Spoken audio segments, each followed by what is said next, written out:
Pessoal, boa noite. Sejam todos bem-vindos a mais um webinar corte do Grupo Reagro. Para nós, motivo de muita alegria poder reunir já mais de 300 pessoas na sala, de várias regiões do Brasil, para trazer conteúdo de qualidade a todos vocês. Essa é uma ação aí das empresas do Grupo Reagro, 3R Labre e Ideagri, ok?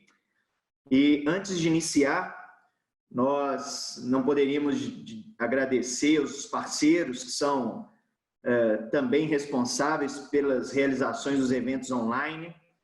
Primeiramente, a Nova Futura e a MAN Investimentos, empresas co-irmãs que atuam na área de investimento, e para quem tem interesse em trabalhar aí com as redes, em pecuária, em grãos, eles têm todas as alternativas e ferramentas. Então, você que tem interesse em entender um pouco mais esse processo, resguardar os preços de venda de seus produtos, estão aí os contatos da Nova Futura e MAN, ok? A Provita Supplements, empresa líder na Europa, com várias soluções também na área de nutrição animal, micronutrientes, vitaminas, inoculantes, chegando no Brasil com uma série de tecnologias na área de nutrição animal. E a Biogênese Bagó, queria agradecer também, em nome do nosso amigo Bruno, sempre presente em vários eventos do Reagro, empresa líder na América Latina na área de saúde animal, com mais de 70 produtos no seu portfólio. Então, muito obrigado mais uma vez a todos os parceiros. E, pessoal, hoje nós estamos trazendo um tema extremamente relevante, cada vez mais atual, acho que roda aí boa parte do Brasil, vê o quanto a integração tem crescido e o quanto as pessoas estão sedentas por entendê-la mais a fundo, né? De uma forma mais prática, mais aplicável, de forma a agregar renda e aumentar aí a lucratividade das fazendas ou de agricultura ou pecuária. E nada melhor do que convidarmos o Felipe Amadeu, que é consultor técnico da nossa equipe Agricultura. Grande foco do Felipe é na produção de volumosos, pastagens e sistemas integrados. Ele é professor dos nossos cursos nesta área. E o Felipe vem trazer para a gente, eu não tenho dúvida, que um conteúdo de alto nível para tirar toda e qualquer dúvida de vocês, ok? E, pessoal, em todos esses eventos online do Reagro, o bacana é que após os 50 minutos de apresentação do Felipe, nós vamos abrir para perguntas. Então, na base da tela de vocês tem dois balões, o Q e A, Question and Answer, que é o local de vocês fazerem perguntas que serão respondidas pelo Felipe. Então, durante toda a palestra, que vocês tiverem de questionamento, vão colocando neste local aqui da sala, que em seguida nós vamos responder todas elas, ok? Então, é isso. Queria dar boas-vindas mais uma vez a mais de 400 pessoas na plataforma. Felipe, a palavra é com você. Rafael, muito obrigado. Boa noite, pessoal. Agradeço, Rafael, pela apresentação. Vou compartilhar a minha tela com vocês, pessoal. Rafael, ok com o compartilhamento aí? Tudo ok, Felipe. O áudio está ok e a tela também.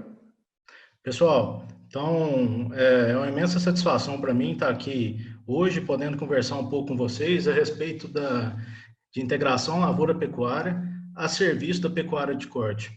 Então, o nosso foco nesse tema, com relação à pecuária de corte, nós vamos estar conversando aqui muito dos benefícios da integração lavoura-pecuária para a pecuária de corte. Vou mostrar aqui alguns resultados interessantes e o porquê que o casamento dessas duas atividades ele é muito benéfico para ambas, principalmente a pecuária de corte. Eu gostaria de começar essa conversa nossa com uma provocação.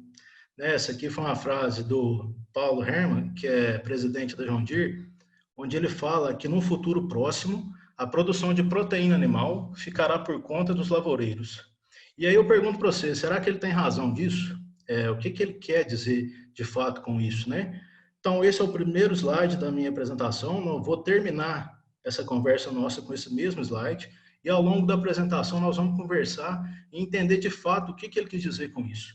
Tá ok? Então, segura que nós vamos entender essa fala desse dessa pessoa. E aí, pessoal, eu gostaria de começar, então, essa nossa conversa, dando seguimento, falando dos principais problemas da pecuária de corte. Quais são eles, né? O tradicionalismo, o que é isso? É o pecuarista de 10, 20, 30 anos atrás que faz a mesma coisa até hoje. E a gente não pode confundir isso de maneira nenhuma com experiência. Experiência vem da gente estar tentando fazer diferente, melhorar, nem sempre a gente acerta, mas sempre tentando mudar, tentando melhorar a nossa atividade, ok? Depois vem falta de diversificação, que está muito correlacionada a esse tradicionalismo, e qualificação de mão de obra. Quem dera se esse ponto fosse um problema só da pecuária de corte, né?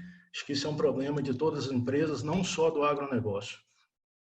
E aí, agora esses outros pontos que estão mais relacionados com o tema que nós vamos estar conversando aqui. Pastagem degradada, tem alguns dados, né? Se a gente pegar o Rally da Safra ali e alguns outros dados que comentam que a gente tem mais de 80% das nossas pastagens com algum grau de degradação. E aí, assim, entendam que degradação, a partir do momento que eu começo a perder capacidade de suporte, eu já tenho algum nível de degradação caminhando nesse pasto, ok? Então, é nesse sentido. Os elevados custos de produção, baixa produtividade e, consequentemente, baixa rentabilidade e sustentabilidade dessa atividade. Então, os próximos 3 slides vão embasar esses problemas aqui que eu estou falando. Aqui é um slide onde a gente comenta a representatividade do gado em confinamento no abate total do Brasil, em porcentagem, em 2018. O que isso mostra para nós? Que 12,6% dos animais abatidos foram oriundos de confinamento. Isso é a mesma coisa de eu falar que 87,4% dos animais vieram de pasto. E se a gente considerar que esses 12%, em algum momento da vida deles, eles estiveram num pasto, nós estamos falando de uma atividade que é 100% a pasto. Então, hoje, no nosso cenário, a pecuária de corte nacional é uma atividade 100% a pasto. Dando continuidade, pessoal, quando a gente vem para esse outro slide, onde eu comparo a evolução de produtividade das culturas de milho e soja e a pecuária de corte em arrobas. Milho e soja está em sacos por hectare, ok? Lá na década de 80, a gente tinha alguma coisa próximo de 40 sacos por hectare no milho, 40 na soja e 1,3 arroba por hectare.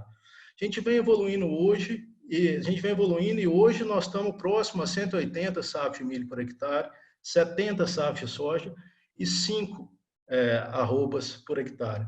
Quando a gente compara essa evolução, isso pode ser diferente, muda de região para região, mas é um cenário, ok?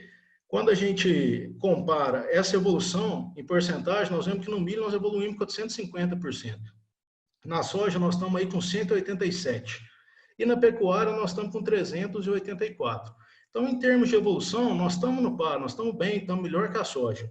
Mas, quando a gente vem para esse outro slide, que mostra o faturamento por hectare, com base nos preços, estão embaixo aí do slide, tá? Só para compor aquelas produtividades vezes esses preços, a gente tem essa situação. Nós continuamos evoluindo, no milho nós estamos aí com evolução de 630%, na soja mantivemos os mesmos 180%, e na pecuária 463. Só que na hora que a gente analisa o número por hectare, nós estamos muito atrás do faturamento dessas outras duas atividades. E o que isso quer dizer para nós? Que a nossa atividade está perdendo competitividade. Nós estamos perdendo espaço para essas culturas. E isso quer dizer que a gente precisa mudar. Isso acende um sinal que a gente precisa fazer diferente. Nós precisamos mudar isso aqui. Então, aquele tradicionalismo, ele não cabe mais. Então, a gente precisa buscar alternativas que nos tornem mais competitivos. E aí, a gente, além disso, a hora que a gente entende que nós estamos falando de uma atividade que é basicamente a pasto, a gente começa a criar uma consciência que tudo que nós fizermos para aumentar a produção e a oferta de pasto, nós vamos estar conseguindo produzir mais e um boi mais barato, tornando, então, nossa atividade mais competitiva. Ainda embasando isso que eu estou falando, pessoal, nesse próximo slide aqui, nós temos uma comparação relativa entre a produtividade das empresas consideradas nesse estudo e as médias comerciais. O que isso quer dizer? Em azul aí, nós temos top dentro da atividade. Em amarelo, nós temos a média no mercado, dentro desse estudo. Na hora que a gente olha essas 3 atividades, que é o milho, a soja e a cana, todas as 3 agricultura, a gente vê que a média, ela não é tão distante assim dos top. Ela está muito próxima. E na hora que a gente compara com a nossa atividade pecuária de corte, a gente vê que a média nossa é muito baixa. No gado de leite é a mesma coisa. Então, em si, na pecuária, nós estamos muito longe, a média nacional muito longe dos top. E isso, de novo, vem corroborando com aquilo. Nós precisamos acender uma luz e precisamos mudar o jeito que a gente conduz a nossa atividade.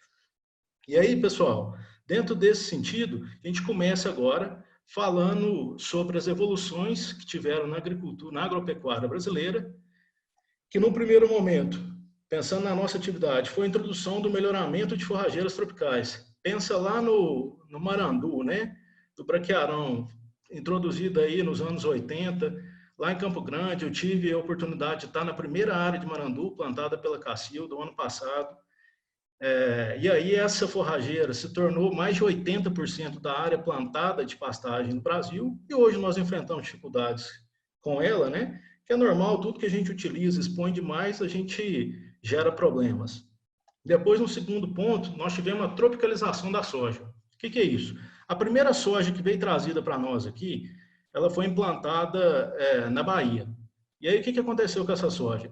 Essa soja floresceu pequenininha e não produziu nada. Vale ressaltar aqui que a soja, gente, ela é uma planta que ela responde, o florescimento dela responde ao comprimento do dia. Então, quanto menor o comprimento do dia, mais essa soja tende a florescer. Né? E só como curiosidade, a soja é oriunda da China. Então, o que foi feito? Depois, o pessoal pegou essa soja e levou ela para o sul do país, lá para o Rio Grande do Sul, e aí ela começou a se desenvolver, teve um crescimento legal, e hoje nós temos a soja ocupando todo o território nacional, né? Nós temos de norte a sul do país lavouras de soja hoje. Lá no norte do Pará nós temos soja. Então, o que foi isso? Graças ao melhoramento, hoje nós temos variedades, temos algumas espécies de soja que mantém o crescimento após o florescimento e ainda tem um período juvenil longo. O que é isso? Independente do comprimento do dia, essa soja mantém a fase vegetativa, ou seja, não floresce e continua crescendo por mais tempo. E o porquê dessa diferença de norte e sul, pessoal? Só para não ficar dúvida. À medida que a gente desce no país, no sentido sul, nós aumentamos a latitude. Quanto mais ao norte, mais próximo da linha do Equador. E quanto mais próximo da linha do Equador a gente tem, mais os nossos dias tendem a ter um comprimento de aproximadamente 12 horas. Então, no verão, que é quando a época que a soja é cultivada, lá no sul nós temos dias muito mais longos do que a noite. E isso que possibilitou, então, a soja inicialmente se desenvolver por lá. Depois, pessoal, a gente vem para o domínio da correção da acidez e adubação do solo. Isso aqui é uma tecnologia nossa, foi desenvolvida por um professor da Universidade Federal de Lavras, que, através do uso do carbonato de cálcio, ou seja, do calcário, conseguiu reduzir ou minimizar a acidez do solo do cerrado nosso, e hoje nós temos condição de produzir nessas terras ácidas nossas, e por isso nós somos o celeiro do mundo, né?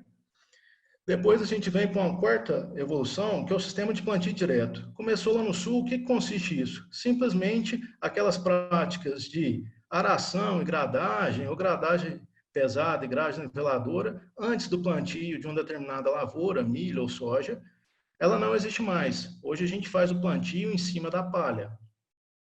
E aí, caminhando, a gente passou a ter 2 safras no mesmo período de chuva.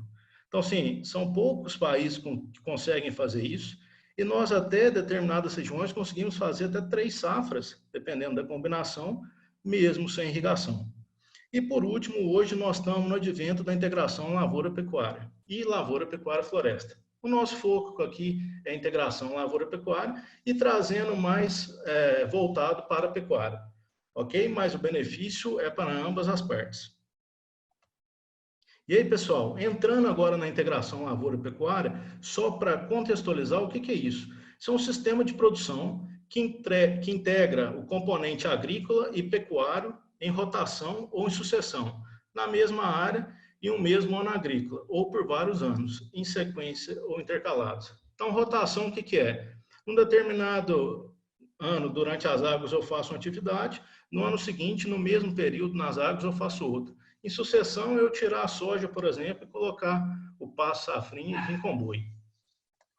E aí, pessoal, exemplos de integração lavoura-pecuária é de milho com braquiária. Aqui uma foto onde nós tivemos na fazenda, vocês veem que o milho está mais seco. Nós fizemos snap lage, a ideia aqui, nós vamos ter mais um slide dessa própria fazenda à frente, e aí a ideia é produzir silagem de espiga, ou snap leite, como alguns conhecem, para os bois no confinamento e mandar a vacada para essa área. Então, é um exemplo de integração. Aqui nós temos outro exemplo de integração, sorgo com braquiária. Você vê que é uma foto antiga, eu fiz questão de deixar aí, para mostrar que a tecnologia ela vem sendo testada há algum tempo já, ok? E a gente caminha para um outro exemplo, que é a soja com braquiária. No caso da soja, nós nunca vamos ter eles acontecendo no mesmo momento, né? Então, assim, a gente faz o plantio da braquiária. Lá no final da soja, normalmente a gente tem soja em cima da palhada e depois a braquiária estabelecendo após a colheita da soja. E aqui, de novo, relacionado àquela mesma fazenda, integração de milho com braquiária para silagem. Então, nós fizemos aqui, foi snap leite, poderia ser planta inteira, poderia ser outro tipo de silagem do mesmo jeito, poderia ser grão. Então, são só exemplos de integração lavoura-pecuária, tá? E agora, turma, a gente começa a entrar nos tipos de sistema. Isso aqui é só para vocês entenderem, eu vou falar um pouquinho, não se atentem ao nome, é só porque hoje o que a gente vive de integração está muito relacionado a esses sistemas. Então, é uma mistura deles, ou um pouquinho desse sistema com alguma tecnologia diferente, alguma tentativa nova. Então, nós tivemos primeiro o sistema Barreirão, lá em 91, que o que era esse sistema? Né? Recuperação e renovação de pastagens degradadas em solos degradados. E aqui está uma foto de milho com braquiária, mas ele começou com arroz, que teoricamente arroz tolera terra ácida, e aí era um desafio muito grande. Quando o arroz produzia muito, o pasto não vinha. Quando o pasto produzia bem, não conseguia se colher o arroz. E aí tentaram outras coisas, como o milho e o sorgo, porque a colheita da planta, a gente trabalha com a plataforma de colheita mais alta, e aí começou-se a ter o olhar para essas lavouras. Na sequência, nós temos o sistema Santa Fé. O que é isso? É produção de forragem para entre-safra e palhada para o plantio direto. Esse sistema é a evolução do anterior, onde começou-se a utilizar alguns herbicidas para controlar o mato. Então, começou-se a resolver o problema de competição do mato e problema do mato com relação à colheita. Então, quando a gente trabalha na integração milho com braquiária, nós estamos muito dentro desse sistema aqui, mesmo hoje. Apesar de ser um sistema lá de 2000, a gente trabalha muito dentro disso aqui. Tá? O que muda é como nós plantamos a forrageira dentro da lavoura. Depois, nós temos o sistema São Mateus, que já é de 2008. O que esse sistema conta? Ele é a correção física e química do solo e cultivo de soja para amortizar os custos de recuperação de pastagem. Então, aqui, nós saímos da integração com gramínea e começamos a colocar uma leguminosa na jogada. Então, esse sistema hoje ainda é muito praticado. Ele foi desenvolvido no Bolsão Sul-Mato-Grossense, nas áreas de muita areia, e aí colocaram de novo os agricultores junto para conseguir desenvolver esse sistema. E o que ele consiste, pessoal? Primeiro, a gente faz uma correção do solo, planta o capim novamente, estabelece essa forragem, utiliza essa forragem em um pastejo de 6 a 9 meses, e depois a gente planta a soja no ano seguinte. E aí a ideia é que a soja venha um ano, depois a gente faça 2 anos de pasto e volta com a soja no plantio direto. Só queria contar para vocês que hoje, quando a gente trabalha com soja nos projetos de integração, está muito dentro disso aqui, sabe? Principalmente em áreas arenosas. Esse sistema é muito bom para isso, porque quando a gente faz a correção um período de chuvas antes, então dá tempo do calcário reagir, dá tempo desse solo ficar mais preparado para receber uma soja. E junto com isso eu tenho palha, que diminui o risco de eu estar num solo arenoso. Tá? Ou seja, o problema de solo arenoso é a capacidade de reter a água desse solo. Então, assim, um veranico é muito mais problemático nessa situação. Além disso, a capacidade das raízes explorar solo, sabe? Então, isso aqui hoje, quando a gente pensa em soja, é um sistema que se adequa muito bem, nós temos trabalhado muito dentro disso aqui. E aí muda essa parte do lado direito da tela. Muitas das vezes a gente faz 2 anos de soja numa mesma área. Para quê? Para ter mais produtividade no segundo ano e aí poder diluir mais os custos, colocar mais receita na fazenda. E vai girando isso. Acontece muito, pessoal, quando o pecuarista entra num cenário desse aqui, de achar atividade de soja muito interessante, porque ela compõe um caixa de uma maneira legal. Então, muitas das vezes, a fazenda acaba ficando nessa área, aí, ficando nesse sistema. E aí, por último, tem mais um sistema, nós temos o sistema Santa Brígida, que é dessa fazenda mesmo, Santa Brígida, né? E aí, qual que é a diferença dele? A introdução de leguminosa e diversificação de forragem para palhada. Então, o que mudou desse sistema aqui foi só que vieram outras plantas para integração, que não são simplesmente as forrageiras tropicais. E depois nós temos o sistema Santa Ana, que 2015, que a única coisa que muda é que o foco dele é a produção de forragem para recuperar e com recuperação de pastagem. Então está muito dentro do outro sistema que a gente falou de milho. Esses são os tipos, não se atentem aos nomes, tem alguns outros tipos, mas quando a gente fala de integração, nós estamos muito dentro desses sistemas, com a mescla deles, algumas adaptações para cada diversa região. Ok? E aí, pessoal, quais são as plantas, então, utilizadas no sistema de integração lavoura-pecuária? No nosso caso, pensando na pecuária de corte, são basicamente essas forrageiras. Temos outras que não é do nosso interesse dentro da pecuária. Então, aqui, nós temos o sorgo, nós temos o milheto e nós temos o milho. Todas essas são possíveis de se utilizar para a produção de forragem para entre-safra, ou pensando em silagem, né? Todas elas são possíveis de se utilizar pensando na produção de grãos também. O milho, quando a gente trabalha no milho, nós estamos mais confortáveis, porque no milho nós temos herbicida seletivo que consegue controlar o capim. O que é isso? É herbicida que vai controlar o capim, que também é folha estreita, e não vai fazer nada com o milho. Tá? Então, a implantação no milho, a gente tem mais, ela é mais maleável. A implantação do pasto dentro de uma lavoura de milho, ela é mais maleável. Nós podemos trabalhar com essa implantação no momento do plantio de milho, ou seja, plantadora de milho com aquela semeadora elétrica de capim na frente, então semeando junto. Nós podemos fazer esse plantio do milho esse plantio do pasto, da forrageira, antes do plantio do milho. Isso por quê, gente? Porque dentro do desenvolvimento da cultura do milho, eu faço a aplicação do herbicida e posso segurar o desenvolvimento desse capim sem gerar competitividade, sem gerar prejuízo para a lavoura principal, que é o milho. Quando nós estamos no sorgo e no milheto, nós não temos isso. Então, a implantação ela é mais criteriosa. No milheto, a gente usa muito mais para a produção de palha e para a produção de silagem, ou até mesmo pastejo, do que a produção de grãos. Então, a gente acaba que nessa situação a gente fica um pouquinho mais confortável, porque se passar, o boi vai aproveitar, nós vamos fazer silagem dela junto, né? E palha também. Com relação ao sorgo, nós temos que tomar cuidado porque nós não temos esse herbicida para fazer no sorgo, e principalmente se for sorgo grão, que ele tem um desenvolvimento, ou seja, o tamanho dele é menor, nós temos que tomar cuidado porque além da competição, se essa forrageira crescer demais dentro da cultura, ela atrapalha a colheita. E no caso da soja, onde a gente só faz o plantio do capim lá no final, ainda dentro da cultura, mas lá no final da soja. A gente fala em R5, R7.2, variando nisso aí, dependendo da região.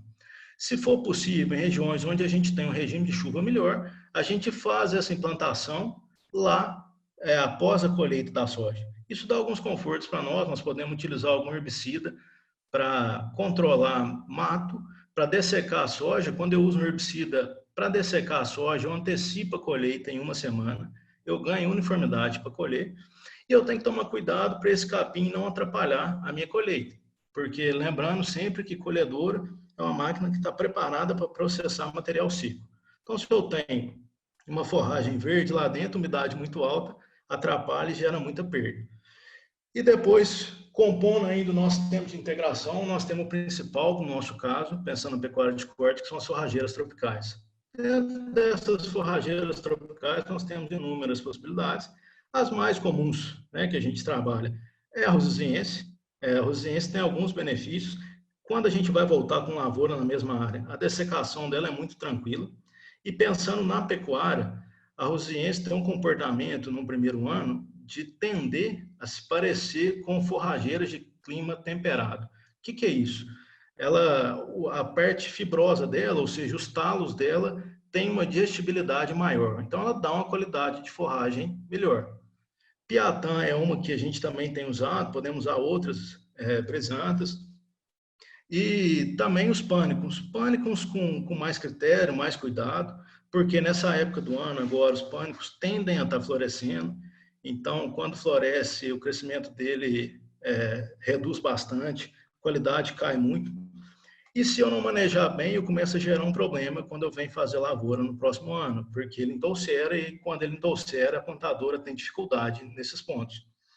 Quando nós estamos falando de entregar a área para pasto e não voltar com lavoura no próximo ano, aí a gente pode adequar para a forrageira que mais se adeque à fazenda, à realidade, ao projeto como um todo. Ok? E aí, pessoal, isso tudo que eu vim falando tem viabilidade econômica baseada em quê? Primeiro, otimização dos recursos de produção da propriedade. O que é isso? Se nós for pensar na nossa atividade, nós vamos ter pasto de verão praticamente o ano inteiro. Nós vamos falar mais sobre isso aqui, tá? Se a gente for pensar na pecuária, eu vou ter a área vegetando o ano todo. Desculpa, se eu pensar na agricultura, eu tenho minha área vegetando o ano todo, eu tenho uma produção na safrinha que tem um risco muito menor. Sinergia entre as atividades de produção animal e vegetal. Nós vamos entender um pouco mais disso aqui. Redução dos custos. Então, se eu tenho mais tempo de pasto de verão na minha propriedade, eu estou reduzindo os meus custos.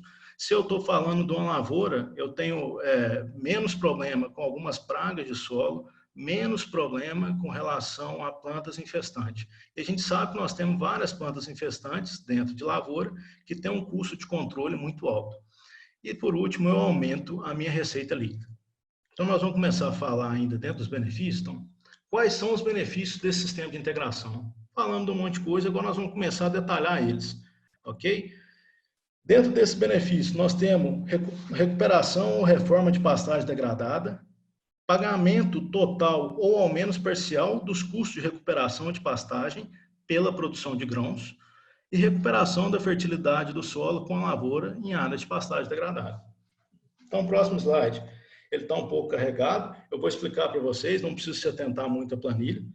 Então, de um lado, do nosso lado esquerdo da tela, eu estou fazendo uma recuperação de pastagem com lavoura, no caso aqui utilizada é a soja, e do lado direito, eu estou fazendo um custo de recuperação sem a lavoura. Então, só para vocês entenderem, a planilha é dividida em atividades.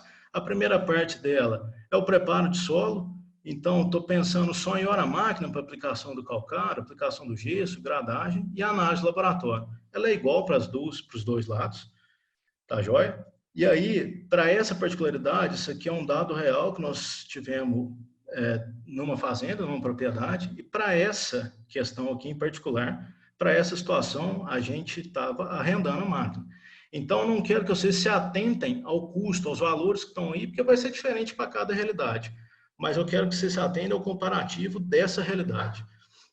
Tá bom? Depois vocês podem pegar isso aí e adequar dentro da realidade de cada um. Depois aqui, continuando, do lado esquerdo, no plantio, nós temos ainda falando só de máquina, nós temos um custo maior, porque nós estamos fazendo plantio de soja e é um trator maior que está puxando a plantadora, então o custo da hora dele é maior. Nós temos uma adubação a mais e nós temos herbicida e fungicida, nós temos mais aplicações disso. Então, eu tenho um custo maior. Quando nós vamos para pastagem, esse custo meu é menor. E aqui, seguindo ainda na planilha, nós temos aquisição de insumos. Então, a dose que a gente aplicou, 4 toneladas de calcário, 1 de gesso, eu mantive as 2 doses e mantive uma adubação do lado direito da tela para a gente fazer um comparativo mais justo. Eu tenho um pasto com excelente qualidade saindo da soja aqui, com o nitrogênio residual deixado pela soja, então eu precisei colocar isso do lado direito para que a conta ficasse justa. Então, eu tenho em aquisição de insumos, eu tenho um total com a soja de R$ 2.693 e no lado que eu só tenho pastagem, eu tenho R$ 1.032. Com relação a isso aqui, alguém pode estar com dúvida nesses valores. Por exemplo, fungicida, eu coloquei uma aplicação aqui, multipliquei por 4, então o pacote total de fungicida são 4 aplicações, mas o pacote total, quando eu vou lá em insumos, agricultura, fungicida, é de R$ 350. As 4 aplicações de fungicida estão me custando 350. E assim eu fiz para todas as outras, ok? Uma colheita de soja, eu coloquei um custo de colheita aí de R$350, que também é terceirizado, esse custo é real na área, e uma produtividade de 55 sacos de soja a R$75. Nesse cenário, nós tivemos a mesma coisa de eu estar investindo, entenda, nós estamos investindo em correção de solo, nós estamos investindo na reforma de pasto e eu estou tendo um custo para produzir a soja e o que eu produzi da soja, a receita da venda da soja está entrando aqui somando. Então, eu tenho um resultado nesse cenário de R$73 por hectare positivo. Na hora que eu vou para a planilha sem a soja, o que eu coloquei de receita aqui foi as arrobas produzidas num período de 120 dias. E por que eu coloquei 120 dias? Porque minha soja fica na área 120 dias. O restante, o período que eu tenho para esse pasto estabelecer, para eu fazer o primeiro pastejo por volta de 50, 60 dias, é o mesmo que eu tenho desse lado aqui, quando eu estou implantando. Então, eu só comparei 120 dias, que é o que a soja fica na área, e aí eu preciso gerar uma receita, é como se eu estivesse produzindo algumas arrobas nesse tempo e vendendo. Lógico que isso não aconteceu, mas a conta, para ela não ficar injusta, eu precisava colocar uma receita desse lado. E aí nós estamos trabalhando com boi magro de 300 quilos, uma lotação aí em cabeça de 4,5, ou seja, 3 UA, numa forma nova, com desempenho de 600 gramas, num período de ocupação de 120 dias. E aí eu tenho um custo da arroba produzida aí de R$75. E eu produzi 10,8 arrobas. Então, como se eu tivesse vendido essas 10,8 arrobas, a um custo de 210, eu tive uma receita, a um valor de 210, eu tive uma receita de 2.268. Então, eu só quero chamar atenção para isso aqui. A diferença de uma recuperação com soja frente a uma recuperação sem soja, nesse período de 120 dias, é de R$271. Então, isso aqui está só embasando um dos benefícios, dos grandes benefícios que eu falei, que é a recuperação de pastagem degradada com a lavoura pagando quase que a totalidade ou a totalidade desse investimento. Então, é só para isso. Essa é uma realidade que aconteceu dentro de uma fazenda, os números são reais, mas cabe a cada um adequar aí na sua realidade. Então, dando continuidade aqui, pessoal, um outro benefício é produzir pasto, forragem e grãos para alimentação animal no período da seca, reduzindo custos tanto das atividades agrícolas quanto pecuária. Principalmente pecuária, por que nós estamos reduzindo esse custo? Nós vamos entender o que é isso aqui, o que é esse benefício, que é um segundo benefício que eu acho fantástico, e é esse aqui, junto com o anterior, que justifica a utilização de integração lavoura-pecuária hoje em dia. E aí eu não consigo pensar numa pecuária sem isso aqui, ok? Então, nós temos uma mitigação do déficit de forragem na época seca. Independente de onde a gente estiver aí, quem está na região norte, região sul, isso vai ser mais ou menos evidente, essa sazonalidade, mas ela vai existir. Em maior ou menor proporção, mas ela existe. Então, quando eu estou trabalhando com integração, eu faço isso aqui com a minha oferta de forragem. Ou seja, eu diminuo essa sazonalidade. Vamos construir esse raciocínio. Isso aqui, de novo, é um projeto real onde nós temos na fazenda pasto extensivo, pasto adubado e integração. Eles não são concorrentes, isso aqui é um sistema da fazenda que trabalha com essas 3 modalidades. E aí nós temos a capacidade de suporte na planilha aí em cima, na tabela, ele está mostrando ao longo dos meses e aqui embaixo é o gráfico mostrando essa capacidade de suporte. Ele está empilhado, ou seja, ele está mostrando a quantidade total e dentro de cada cor aí, no azul nós temos o pasto extensivo, em laranja nós temos o pasto adubado, e em verde nós temos o pasto de integração, ou pasto safrinha. Então, se vocês forem olhar, o pasto extensivo ele dá uma aumentada na capacidade de suporte aí em maio, junho, porque disso que nós estamos fazendo diferimento de pastagem. Então, por isso que essa capacidade de suporte aumenta. Quando eu venho para o pasto adubado, ela cai muito nessa época do ano. E aí que a integração se torna interessante, que eu estou entrando com pasto com capacidade de suporte alta nessa época. Então, eu acabo tendo um pico maior de capacidade de suporte total na fazenda nesse período. Tá? E aí, lá em outubro, nós temos um vale e nós temos alternativas para resolver esse problema. Continua sendo um problema e aí nós podemos aumentar a área de integração, nós podemos produzir silagem para essa época, nós podemos diminuir a lotação da fazenda e depende da realidade de cada um.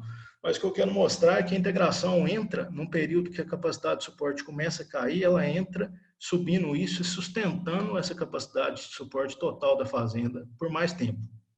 Quando a gente vem aqui, um outro ponto muito interessante que vai embasar o porquê da gente utilizar a integração, o porquê dela melhorar o nosso resultado, nossa competitividade e os nossos ganhos, porque pensando em ganho médio diário, de novo, em cima aí eu tenho os ganhos de acordo com os meses dentro de cada sistema. E aí, num período onde meu ganho começa a ter uma queda acentuada, que é ali maio, junho, julho, agosto e setembro, eu tenho pasto de integração entrando com um ganho muito interessante. Nós conseguimos esse ganho aí, ele é real, de 0,7, com a capacidade de suporte e taxa de lotação de 2,5. Por que eu tenho falado capacidade de suporte? Não sei se é claro para todo mundo. Capacidade de suporte é o que eu tenho condição de alimentar na minha área. Taxa de lotação, a partir do momento que eu coloquei o boi na jogada, eu coloquei os animais dentro da área, eu passo a ter taxa de lotação. Então, é só nesse sentido, pessoal, presta atenção nesse gráfico, tanto que eu tenho um ganho médio diário interessante nesses meses, principalmente em maio, junho e julho, que é um período tradicionalmente que o nosso ganho é muito baixo. E aí, no próximo slide, eu vou chamar a atenção para vocês o porquê disso. Esse aqui é um slide que eu falo para a gente tomar cuidado com a reposição. Por quê? Aqui, nesse cenário, dentro dessa realidade, que eu venho mostrando os dois últimos slides para vocês, é um projeto que nós fazemos recria. Então, nós compramos bezerro e vendemos boi magro. Então, mais à direita da tela aí, da primeira planilha, nós temos o preço do bezerro de R$200, R$270 arroba. Nós temos o preço do boi magro de R$210 por arroba. Então, o nosso ágio por arroba é de R$60. Não sei se isso é claro para todo mundo, muita gente não faz essa conta e ela precisa ser feita.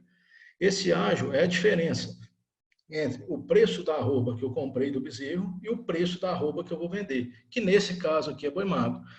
Poderia ser boi gordo. Então, dentro de uma naturalidade, sempre vai existir esse ágio. Ou seja, a arroba do bezerro, ela é mais cara que a arroba do boi magro, e a arroba do boi magro, ela é mais cara que a arroba do boi gordo. E aí alguém precisa pagar essa conta.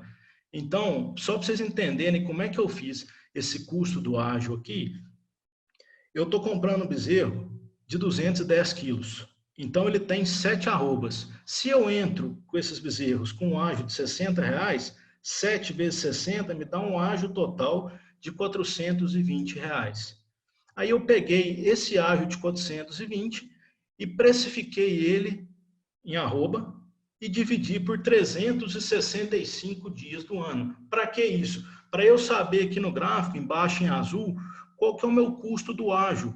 Ou seja, num primeiro, um arroba de boi magro valendo R$180, eu preciso produzir de ganho médio diário 280 gramas só para pagar esse ágio, gente. O que é esse ágio? É a mesma coisa, se a gente compra uma caminhonete, assim que eu saio com ela da concessionária, ela já não vale o que ela valia. Então, assim, eu tenho um custo aí que eu carrego ele. É a mesma coisa. Então, eu tenho um custo dessa diferença de arroba e essas 7 arrobas eu vou carregar ela até o animal sair da fazenda, seja com boi magro, seja com boi gordo. Então, essas 7 arrobas é um custo que eu levo. Essa diferença é um custo que eu levo e eu vou diluir ao longo do ano, ao longo do período desses animais dentro da fazenda.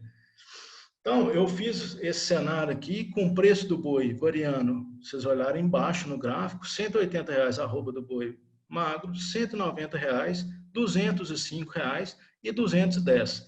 Se atentem a essa última coluna, que é a nossa realidade aqui. Um preço de boi magro de 210, e aí eu tenho um custo do ágio, então, de 190 gramas. De novo, o que é isso? 270 menos 210 são R$60. Meus bezerros entraram na média pesando 210, ou seja, 7 arrobas. 7 vezes 60, R$420 que eu preciso pagar isso. Então, se eu estiver pensando nesse custo da última coluna, foca na última coluna agora, pessoal. 190 gramas eu preciso produzir 365 dias do ano para pagar esse custo do ágio em 12 meses. tá? Se isso for 2 anos, muda a conta.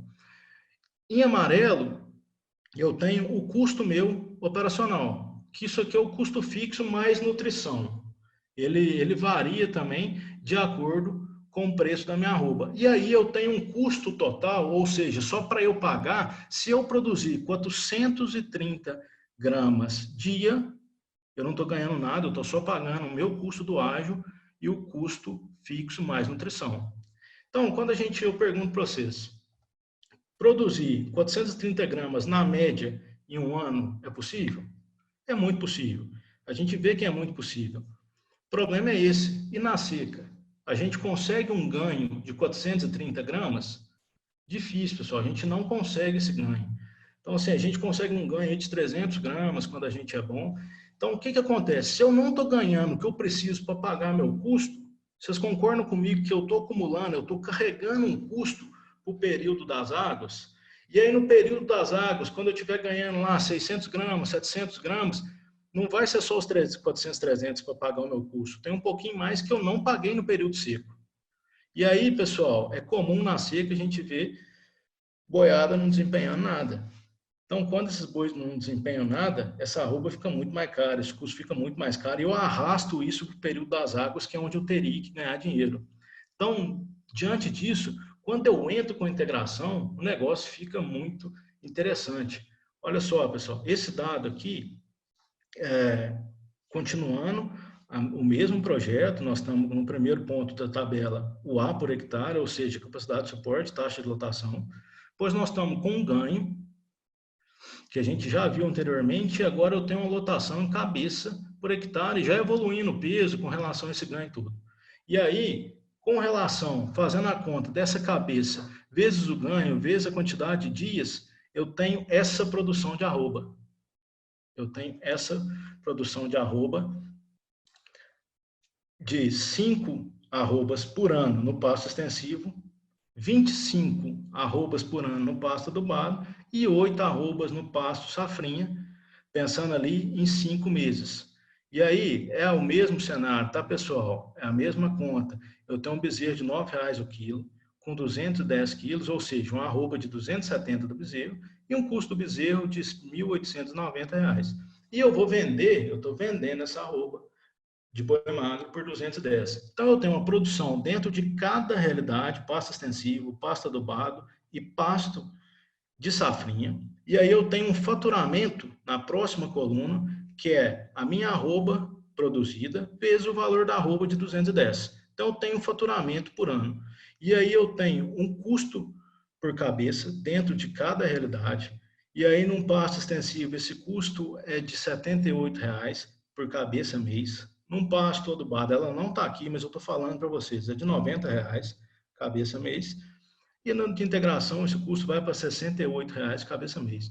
Então, ela me dá uma margem operacional, ou seja, a arroba produzida, meu faturamento na venda dessas arrobas, menos o custo fixo mais nutricional, me dá uma margem operacional de R$ 657,00 para o pasto extensivo, R$ 2.685 para o pasto adubado e R$ 1.136 para o pasto de integração. E aí eu coloco esse custo do ágio, que é multiplicado pela quantidade de cabeça que eu tenho. Então, ela é muito maior no pasto adubado, e depois ela também é grande no pasto de integração, porque eu tenho uma lotação alta, e ela é menor lá no pasto extensivo, me dando um lucro bruto, uma capacidade de fazer caixa dentro de cada realidade de R$ 174,00 por ano, por hectare e ano, no pasto extensivo, R$ 1.055,00 por hectare e ano no pasto adubado e R$ 102,80 no pasto safrinha. Aí você vai virar e falar, Felipe, mas esse resultado não é interessante. Não é interessante porque nós estamos da integração, eu estou pagando todo o ágio em apenas 5 meses de utilização. E aí essa conta fica muito interessante porque esses animais não vão sair da fazenda lá em setembro, quando eu paro de utilizar o pasto de safrinha para entregar ele para a soja. Esses animais em setembro, outubro, em outubro, eles vão estar voltando para o pasto adubado.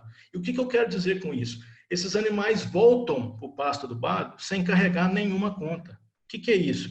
Num período onde nós estamos acumulando prejuízo, que é o período de seca, esses animais estão dando resultado positivo.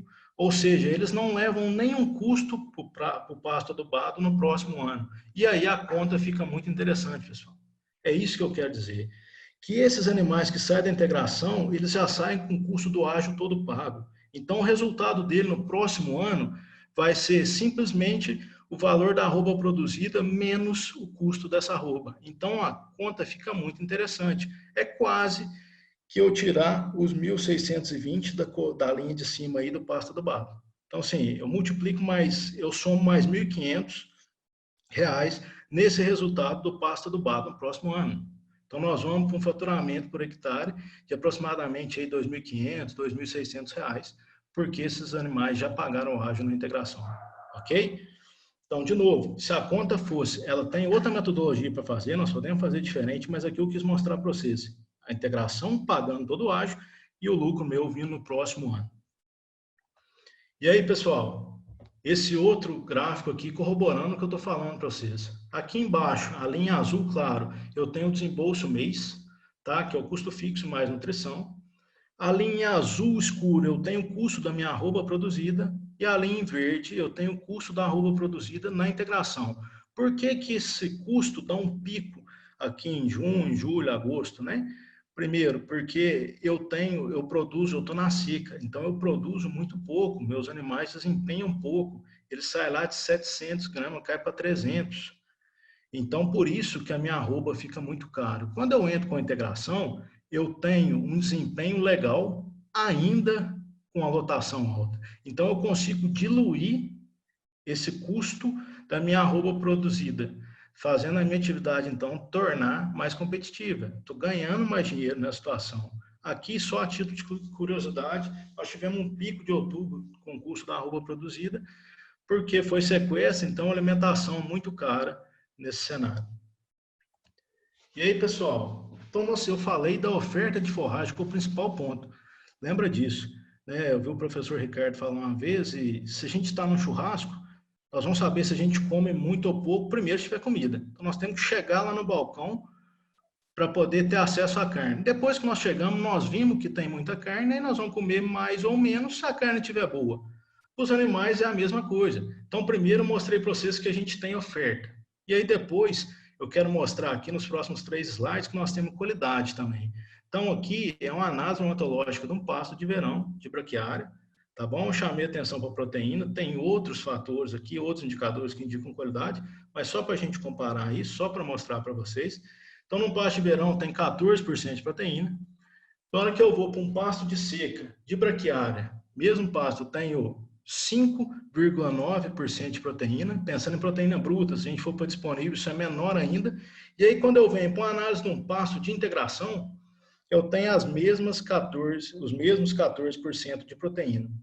E é aí que eu quero chamar a atenção para vocês. Eu tenho qualidade e eu tenho disponibilidade, tá?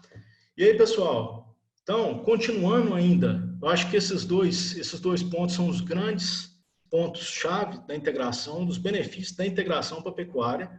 E aí, agora ainda continuando dentro dos objetivos da integração, a gente tem alguns que são talvez mais filosóficos, menos direto, mas não menos importantes, né? Que é maximizar a utilização dos ciclos biológicos das plantas, animais e seus respectivos resíduos, assim como efeitos residuais de corretivos e nutrientes.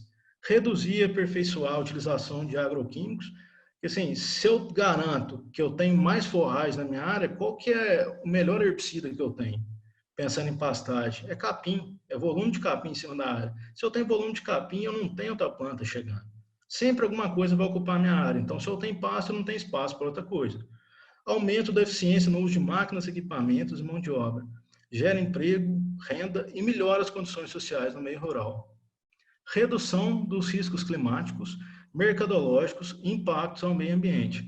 Então, assim, isso é muito mais evidente, risco climático, pensando na lavoura, mas também pensando no pasto. Quando eu tenho um solo bem corrigido, com calcário, com gesso, igual eu fiz naquele cenário da fazenda, a gente tem umas plantas forrageiras explorando o solo. Nós não temos impedimento nem químico, nem físico. Então, tem um sistema radicular muito mais vigoroso, muito mais profundo. Nós vamos ver uma foto de uma raiz de braquiária um pouquinho à frente, e aí vocês vão entender. Então, se eu tenho raiz mais profunda, meu solo seca de cima para baixo. Eu tenho um pasto verde persistindo por mais tempo.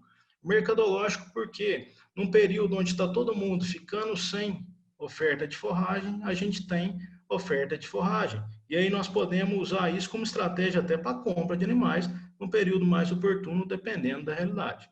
E redução dos impactos ambientais, porque a gente vai ser mais produtivo e na mesma área, tá? Então, ela minimiza ou elimina os principais problemas da pecuária que nós vimos anteriormente. E aí, pessoal, agora tem algumas citações aqui. Após o avanço da soja nos cerrados, o embrião da próxima revolução do Brasil rural começa a se desenvolver. A integração sustentável entre agricultura e pecuária. Quem falou isso foi o Norman Borlaug, e ele é ganhador do Prêmio Nobel da Paz eu não me recordo o ano. Então, o que ele quis dizer com isso? Eu tenho palha para o plantio direto, eu tenho menos problema de doença, eu tenho menos risco para as minhas lavouras, em contrapartida, eu tenho boi precoce a pasto, ou seja, eu tenho boi com o alimento mais barato que nós podemos ter, que é o pasto. Então, nós temos praticamente pasto verde em quase todo ano. Depois, temos essa citação aqui do Fernando Penteado Cardoso. Braquiária é mais do que pasto. Então, a foto aí do sistema radicular da braquiária, só para vocês terem ideia do que é isso. Então, normalmente a gente fala que nós precisamos começar a olhar o sistema em 3D. Quando eu olho em cima da superfície do solo, o que eu tenho de massa na parte de cima do solo, eu tenho a mesma quantidade na parte de baixo do solo. Então, eu tenho raiz ali, olha quanta matéria orgânica eu deixo nesse solo, olha qual que é a capacidade da próxima planta minha vir aqui desenvolver raiz nesses orifícios deixados por essas raízes de braquiária, pensando na lavoura. E aí, quando eu tenho um volume de raiz desse, eu tenho uma planta explorando muito mais solo, eu tenho um potencial produtivo de forragem muito maior. Quem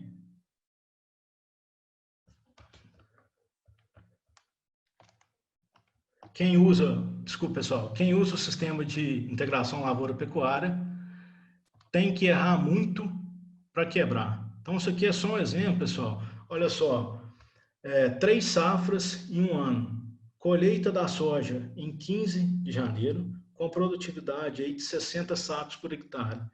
Depois nós viemos com milho aí de um ciclo de 120 e poucos dias, plantado após a colheita da soja, a braquiária plantada junto com esse milho, e aí nós temos uma colheita do milho em 20 de maio com produtividade de 120 sacos por hectare, e depois nós temos a utilização do pasto com essa característica dia 28 de junho, com 2 UA por hectare e um ganho médio de 45 gramas, na média.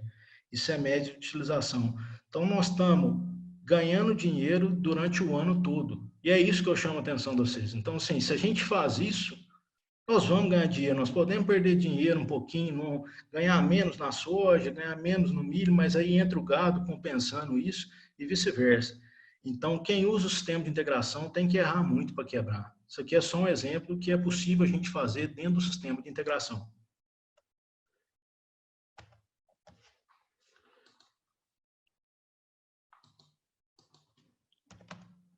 Pessoal, uma outra citação do Armindo Quicho, da Embrapa, né? Nem sempre ganhamos com lavoura, nem sempre ganhamos com pecuária, mas com certeza ganhamos com integração lavoura-pecuária. Então, esse aqui é um estudo que foi feito em Gurupi, no Tocantins.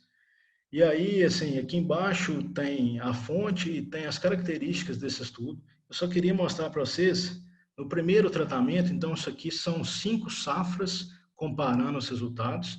Então, nós temos em azul a produtividade de soja por hectare, em laranja aqui nós temos matéria seca da pastagem, tá? Da forrageira. Então, na hora que a gente olha soja solteira, na média dessas 5 safras, nós tivemos uma produtividade de 49,5 sacos por hectare. Paga as contas? Paga, dependendo da realidade, paga. Nós conseguimos um custo aí abaixo disso, mas não é tão interessante. Quando a gente associa qualquer forrageira junto com essa soja, nós temos um incremento na média de produtividade dessa lavoura. E aí, na hora que a gente, além disso, nós temos uma produção de matéria seca, que está escrito aí, durante um período do ano, que a gente não teria, né? Ou seja, poderia ter uma outra atividade, poderia ter um milho, mas num risco muito mais elevado. E eu chamo a atenção de vocês aqui para o Mombaça, que foi o melhor resultado, né? Teve uma média de 70 sacos, uma produção média de matéria seca de 9 toneladas, ok? Então, isso aqui é só para mostrar para vocês que às vezes a gente não ganha com a lavoura, às vezes a gente não ganha só com a pecuária, mas quando a gente junta as duas, a gente sempre ganha. E aí, pessoal, os benefícios, então, da lavoura para a pecuária. Nós vimos que a forrageira se beneficia pela adubação residual. Não sei se isso é muito claro para todo mundo, mas qualquer planta, seja ela de soja, seja ela de milho, ela retira uma quantidade de nutriente do solo, que a gente fala que é extração, coloca em toda a sua estrutura e depois parte disso ela manda para o grão. E é uma parte menor. Então, o que vai para o grão, que a máquina chega e colhe, a gente chama de exportação. O que vai para o grão é menor do que estava na planta, essa diferença volta para o nosso solo. E é aí que é a ciclagem do nutriente do qual a nossa forrageira se beneficia. Produção de forrageira para a época mais crítica do ano. Nós vimos isso, que nós vamos ter pasto de verão na época seca do ano. E aí nós vamos produzir boi barato. Lavoura paga os custos totais ou parciais da recuperação e renovação de pastagem. Nós vimos isso também naquele estudo comparativo de reforma de pasto. E aí, pessoal, o negócio não é só benéfico para a pecuária, também é benéfico para a lavoura. E aqui, o pasto é a salvação da lavoura. Olha aí, vocês olharam do lado direito da tela, Braquiária rusiense é o que tem o sistema radicular mais vigoroso aí, maior massa de raiz. Então, isso aqui, pessoal, é o que agrega para os lavoristas. E eles já têm consciência disso.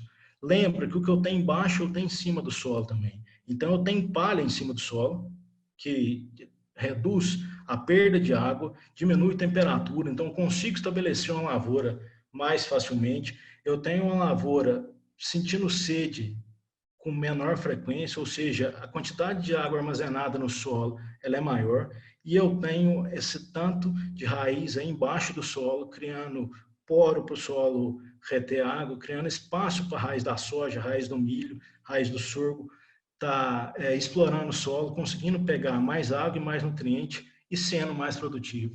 Além disso, só tem uma maneira de eu aumentar a caixa do meu solo, ou seja, a capacidade do meu solo de reter nutriente, que é aquele dado que a gente vê lá na análise de solo, que chama CTC, só tem uma maneira de eu aumentar isso, e através da matéria orgânica. É um processo muito lento.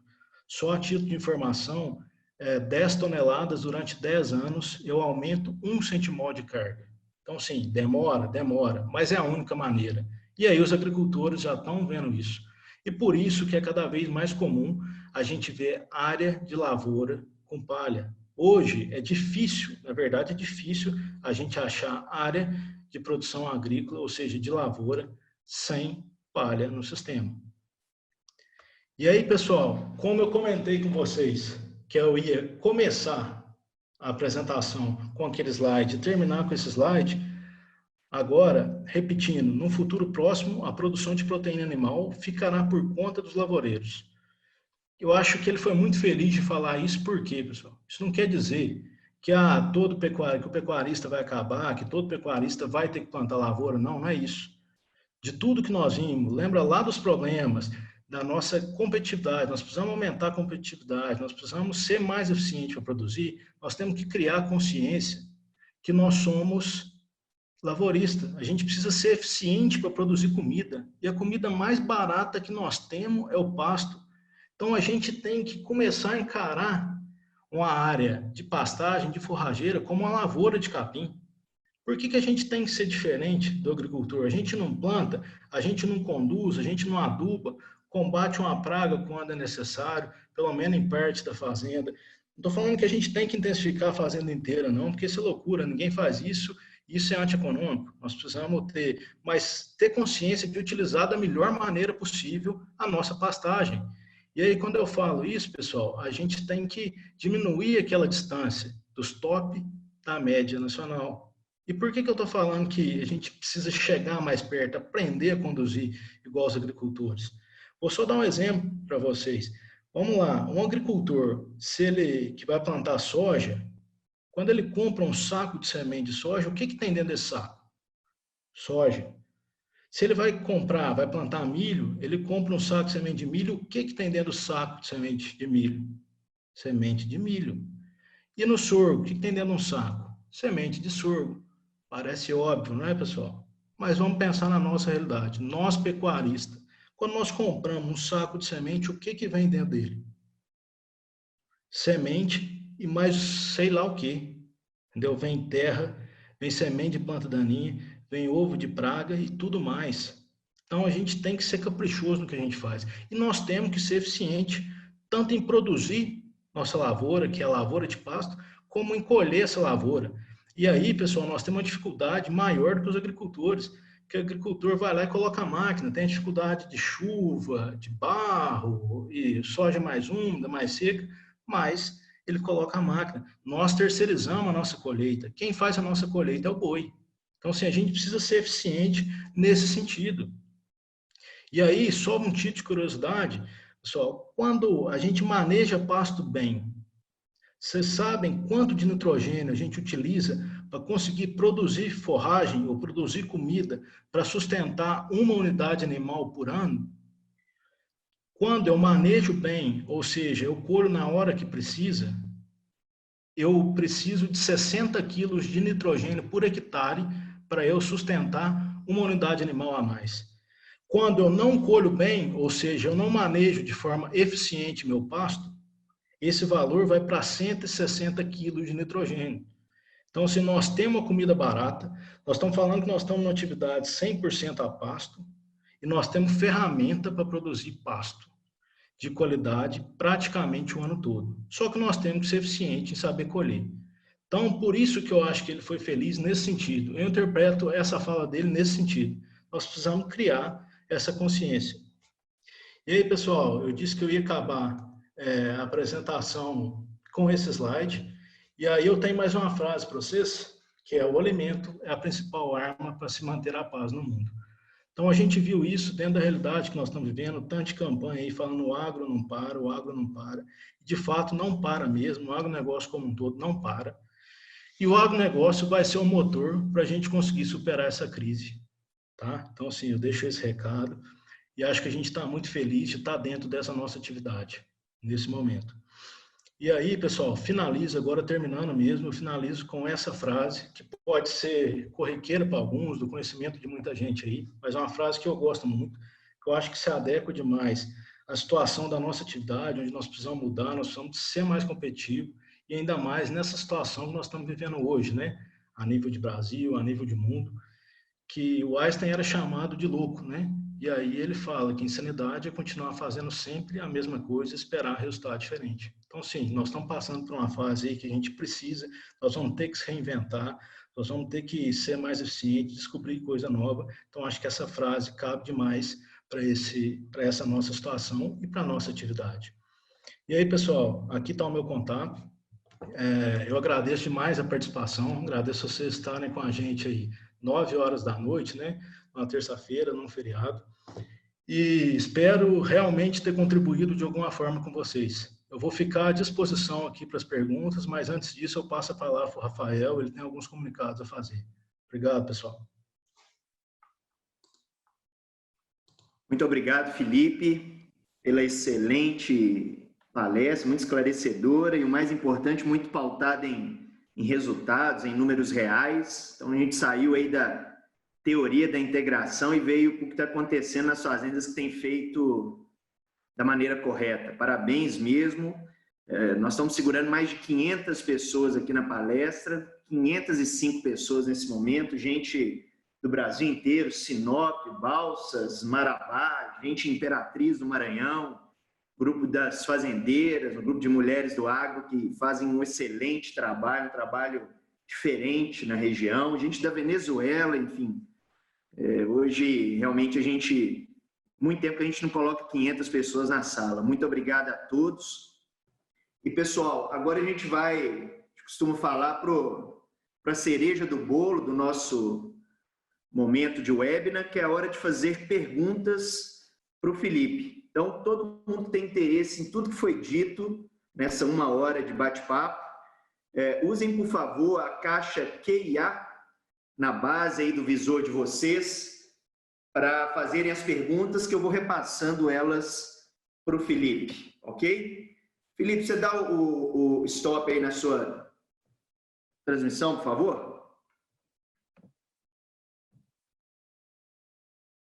Opa, desculpa, Rafael, não atentei isso. Tranquilo, tranquilo. E antes da gente iniciar, nós vamos selecionar as perguntas, pessoal.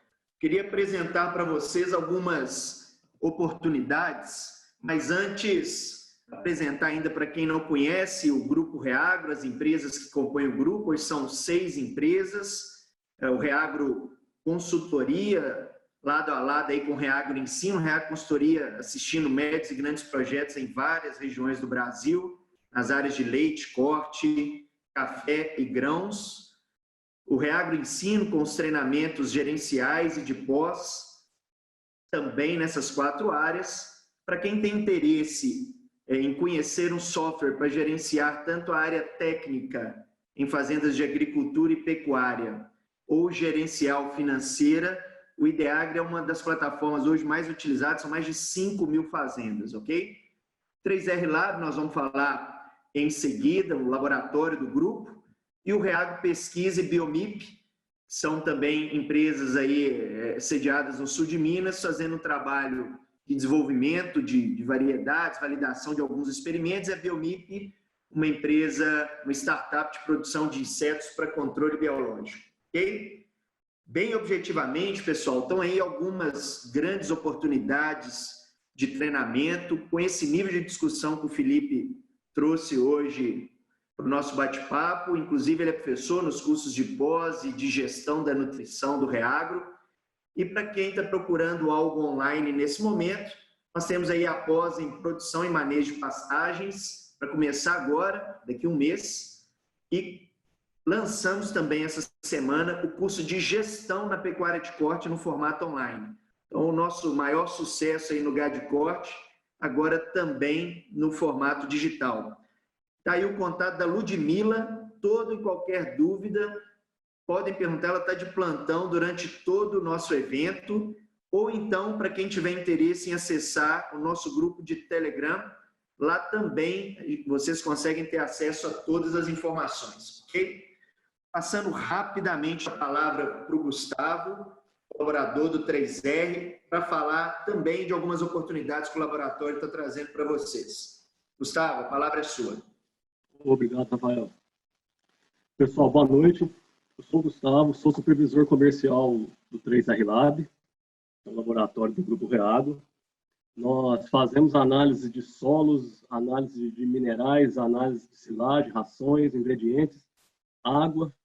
Somos um laboratório completo. Para isso, utilizamos equipamentos de ponta e contamos com uma equipe altamente especializada. Como vocês podem ver aí no canto superior direito da tela de vocês, possuímos todos os selos de certificação do país e somos o único laboratório no Brasil com selo americano. Ok? Nós temos uma sede do laboratório em Lavras, Minas Gerais, e uma unidade em Chapecó, Santa Catarina. As 2 unidades estão trabalhando normalmente nesse período que estamos passando. Ok? Então, eu fico à disposição de todos com relação a análise, com relação a amostras.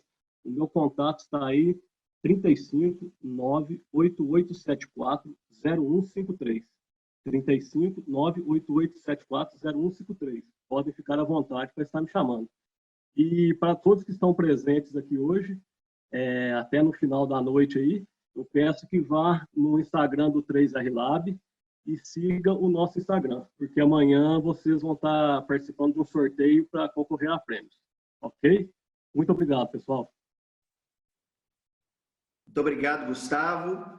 Pessoal, e agora, antes de dar início às primeiras perguntas, queria fazer mais um convite para vocês para o nosso próximo evento online, na próxima semana, na quarta-feira, dia 29, discutindo as questões relacionadas ao mercado e ao impacto do coronavírus na cadeia da carne. A gente já promoveu 3 eventos com essa discussão, discussões ricas ligadas ao mercado futuro, ao preço da arroba, ao mercado de insumos alimentares, milho, soja, enfim. Então, para quem tiver interesse, nós vamos colocar no chat já o link das inscrições. Então, quem quiser garantir sua participação, as vagas são limitadas na nossa sala do Agroesc. A Mariana vai postar agora para vocês no chat. Fiquem à vontade, tá bom? Então, vamos agora para as perguntas para o Felipe. Felipe, tem uma aqui que eu já reservei, foi algumas semelhantes, perguntando se há alguma situação adversa ou extrema no Brasil hoje que inviabiliza a integração. Locais de geada ou locais de pluviometria baixa, no Nordeste, enfim. Rafael, cada realidade é uma realidade, sabe? Existe sim alguns pontos onde talvez não seja possível fazer. Mas eu acho que nós temos muitas alternativas e aí a gente tem que trabalhar adequando essa realidade, adequando essa situação para cada realidade, sabe? Mas pode ser que em algum lugar, devido a regime de chuva, a gente não consiga fazer uma integração e utilizar ela com essas produtividades que eu mencionei na apresentação, sabe? Mas é possível a gente conseguir, em grande parte do território nacional hoje, fazer a integração mesmo que com produtividades mais baixas. Mas em casos extremos, eu acredito sim que a gente tem dificuldade e não seja possível de se fazer uma integração.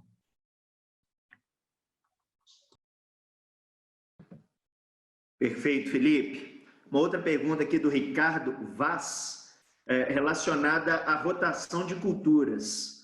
Se mesmo usando a integração, se a rotação de culturas ela vai ser benéfica para as lavouras subsequentes, relacionada principalmente a pragas e doenças. Ricardo, o que eu tenho visto na prática, sabe? A rotação, ela sempre é benéfica. Quando a gente passa para a integração, a gente reduz muito os principais problemas, pensando na lavoura, sabe? Reduzimos questão de planta daninha, que é difícil controle, custo caro, nós reduzimos incidência de nematóide, e aí quando a gente fala de integração, nós temos várias ferramentas, nós temos um milheto que ajuda muita gente, pode ser uma. Então, dentro da integração, eu tenho visto uma diminuição muito grande dos problemas relacionados à lavoura. Mas, sim, a rotação ela é muito oportuna e muito benéfica. Então, num determinado momento, a gente sempre tem que fazer, mudar de uma soja para uma outra cultura. Então, acho que sim, nós temos que pensar nela, mas não com a mesma velocidade que a gente faz numa lavoura tradicional. Muito bom, Felipe. Agora, duas perguntas aqui que podem ser feitas conjuntamente. O primeiro, a Mariana está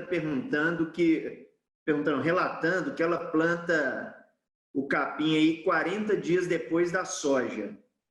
Se você tem conhecimento de outras fazendas que fazem isso e se tem algum problema. E o Gilberto perguntando, nessas áreas de reforma de pastagem, quantas sacas de soja foram colhidas? Então tá, vamos lá. Na primeira resposta, então, da Mariana, desculpa, não sei se é Mariana mesmo, desculpa se eu enganei no nome. Mariana. Eu não vejo muito sentido, eu não estou entendendo o porquê da gente plantar esse capim 40 dias após a colheita da soja. Por que não trazer esse capim mais próximo, mesmo após a colheita da soja, mas mais próximo, e talvez até dentro da cultura da soja, para que eu tenha esse pasto estabelecendo mais rápido. E eu posso utilizar esse pasto mais cedo. Ou até mesmo diminuir o risco das chuvas num determinado ano, encerrarem mais cedo, qualquer coisa nesse sentido. Então, assim, eu não tenho feito, particularmente eu não conheço quem faça assim com 40 dias. Eu tenho trabalhado muito próximo da colheita, no mesmo dia, para ser sincero, e às vezes até dentro da lavoura de soja ainda, porque eu quero ter esse pasto para utilizar ele mais cedo. Eu não quero ter a área parada esses 40 dias.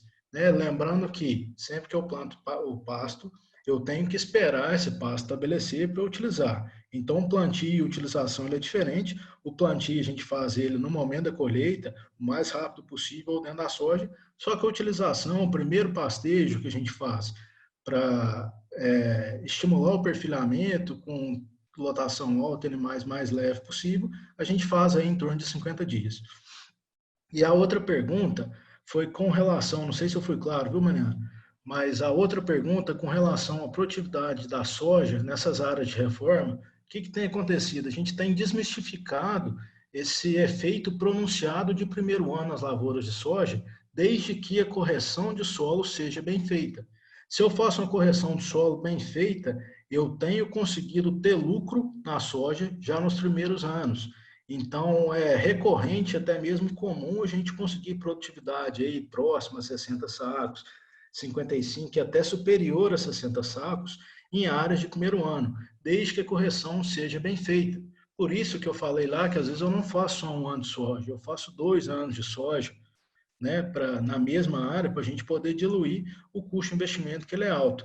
Eu sempre brinco assim, que a gente tem que arrancar com o pé fundo no acelerador. A gente não pode ficar em cima do muro. Então, se a gente faz a correção pesada, nós temos já a condição de produzir bem no primeiro ano, e isso tem acontecido. Tá, cara? Minha sugestão é que a gente vá nesse sentido. E aí, essas produtividades estão de 55 sacos para cima. Joia, Felipe. Vamos lá. O Diogo Canova está perguntando aqui. No sistema Santa Brígida, realizando adubação nitrogenada em cobertura na cultura do milho, tem alguma influência na FBN da leguminosa a ser implantada?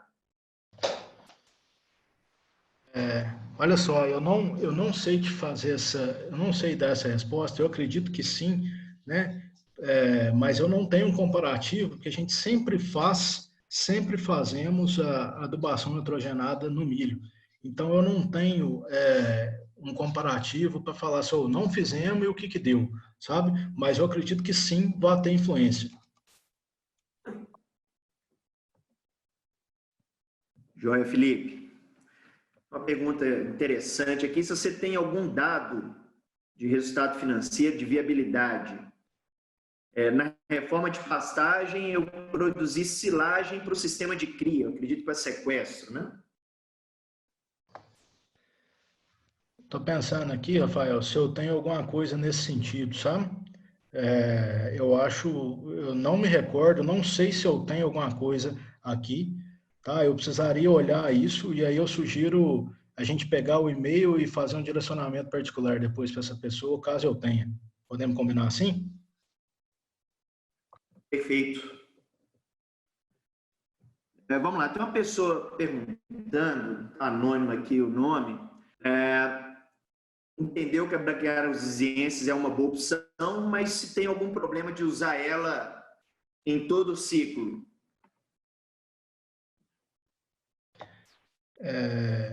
Eu estou com uma dúvida na pergunta, eu não entendi muito bem, Rafael. Em todo o ciclo, vou falar o que eu entendi aqui, tá? Eu não sei se é implantar a rosisiense e deixar ela depois como pasto e não voltar na área. Será que seria isso? Não, se é usá-la todo ano para palhada mesmo, ou se eu vou variando a gramínea. Não, então tá, perfeito, beleza, claro agora. Eu utilizo muito a rosisiense todo ano como palhada em cima da mesma área, sem problema algum, tá? É muito comum e eu mesmo faço muito isso.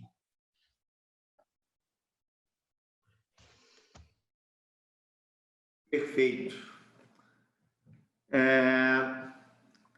Qual ganho de peso? Essa é a pergunta do Léo.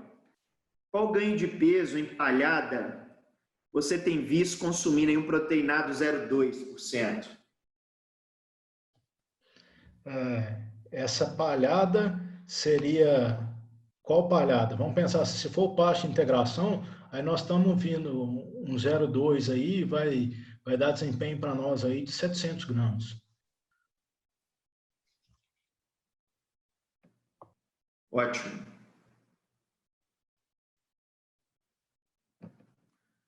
Uma pergunta do Olavo Carvalho. Felipe, qual é a melhor estratégia para você manter uma oferta de forragem de qualidade de maio a setembro na ILP? Se tem algum diferencial? Olavo, eu acho que o grande diferencial é manejar bem manejado o pasto. Primeiro, assim, o pasto de safrinho, o pasto de integração, ele não tem diferença nenhuma de um pasto de verão. E para a gente manter qualidade nele, é manejar ele bem manejado. Quando eu falo manejar, é entrar nele com a altura ideal, manter esse pasto durante pastejo, se for uma lotação contínua, dentro da faixa de altura recomendada para a variedade. Se for um alternado, um rotacionado que seja, entrar na altura certa e sair na altura certa. E aí, assim, a gente sempre preconiza que eu vou diminuindo a lotação, às vezes de maneira até um pouco mais incisiva, porque eu quero lá na frente ter um volume de palha interessante para eu voltar com a lavoura. Mas não tem segredo, o segredo é manejar o pasto bem manejado. Encara ele como um pasto de verão, que tem que ser, e maneja ele bem manejado de acordo com a forrageira que você tem na área. Muito bom, Felipe. São 400 pessoas ainda ao vivo com a gente, tem 90 perguntas aqui, nós vamos selecionando e sintetizando elas. Tem várias pessoas, Felipe, perguntando ou pedindo que você explicasse novamente a conta do ágio. Eu acho que ela foi importante no seu raciocínio, mas parece que algumas pessoas não entenderam bem. Tá, beleza. Vamos lá, eu vou tentar explicar ela aqui de uma maneira diferente para ver se a gente consegue deixar ela mais clara. O que é esse ágio, pessoal? Eu tenho sempre uma arroba do bezerro custando mais cara do que uma arroba do boi magro. E também eu tenho sempre uma arroba do boi magro custando mais cara do que uma arroba do boi gordo. Pensa se você estivesse comprando um bezerro para fazer ele boi magro, ou pensa que você vai lá comprar um boi magro e vender ele como boi gordo. Então, sempre essa arroba de compra desses animais, ela tem um custo maior do que o valor que eu vou vender ele. No exemplo que eu dei durante a palestra, nós tínhamos uma arroba de bezerro de R$270, ou seja, o quilo do bezerro custando R$9. Uma arroba é 30 quilos, dá R$270 por arroba.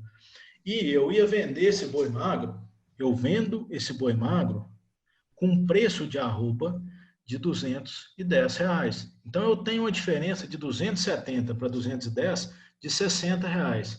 Independente da arroba que eu vou produzir nesse bezerro para ele virar boi magro, independente do ganho dele, as 7 arrobas, que foi o peso médio lá dos bezerros de 210, essas 7 arrobas ela vai ficar nesse animal até ele virar boi magro.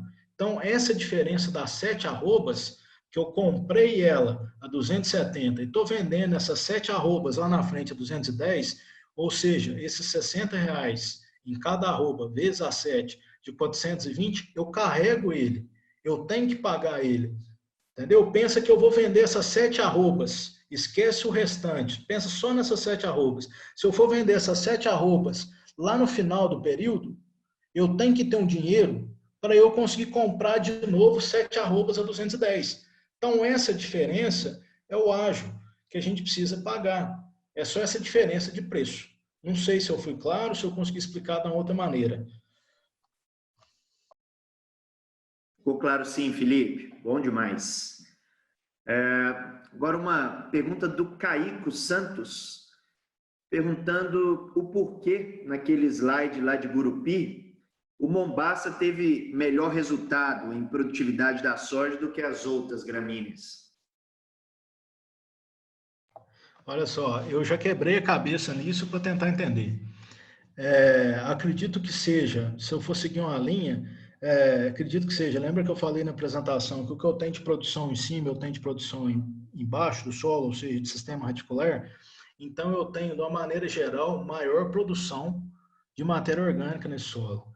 Então, assim, eu estou tendo incremento, esse solo está aumentando a fertilidade em termos de matéria orgânica mais rápido do que os outros, porque eu estou tendo uma maior produção de matéria orgânica, seja tanto de palha quanto de sistema radicular. Lembrando que toda vez o que eu tenho, isso dá para a gente pensar dessa maneira, que o que eu vejo em cima do solo, eu tenho praticamente a mesma coisa embaixo da superfície do solo, ou seja, volume de raiz. E toda vez que eu faço um pastejo, que eu corto isso para silagem, que eu faço alguma coisa nessa planta, ela gasta energia vinda da raiz para produzir de novo parte aérea. Então, essa energia que ela gasta, essas raízes morrem. E essas raízes compõem a matéria orgânica do solo. Então, acho que esse é o sentido, sabe?